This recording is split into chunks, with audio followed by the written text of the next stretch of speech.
Welcome to Morningstar. I'm Holly Black. With me is Jose Garcia Zarate. He's Associate Director of Passive Strategies at Morningstar. Hello. Hi, Holly.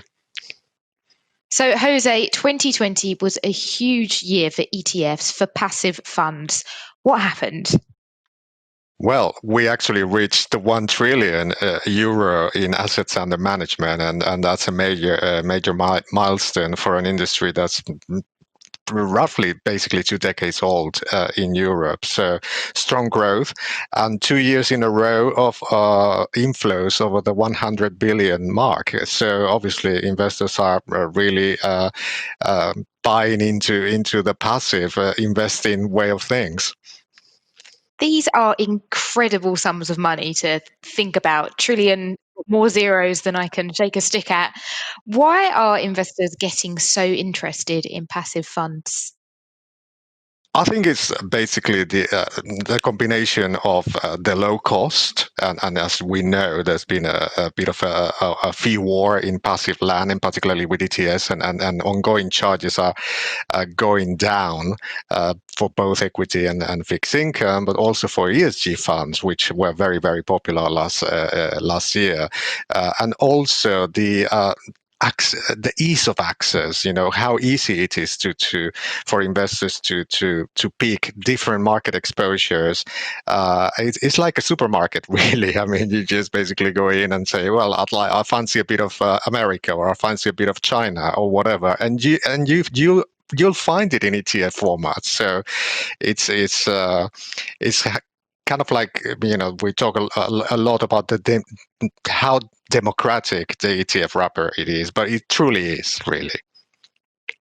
And the areas you can get exposure to are getting broader. So, one of the most popular areas in the last year or two are ESG, sustainable investment ETFs.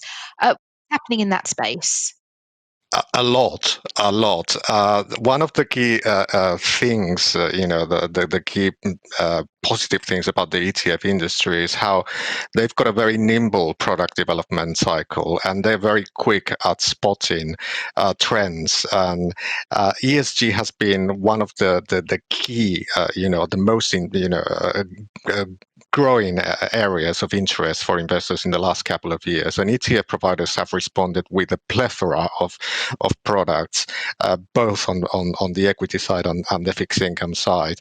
And what is very astonishing is that almost half of the flows in the last quarter of 2020 went into ESG products, and that just basically perhaps tells you that there is a structural shift in the way that investors are thinking about allocating within their portfolios, and they're prioritizing sustainable investments. So I think 2020 was a fantastic year for ESG, and I think it's going to continue into 2021 and beyond, right? Really. And I think another shift is people have typically thought of ETFs as for equities or tracking stock markets, but actually it was fixed income that was a real area of interest in 2020, wasn't it? It was for many years. Bond ETFs. There were a lot of doubts about, the validity of the ETF wrapper for accessing bond markets, and particularly whether they would be able to work properly when there was situations where there was a lot of liquidity stresses in the bond market itself.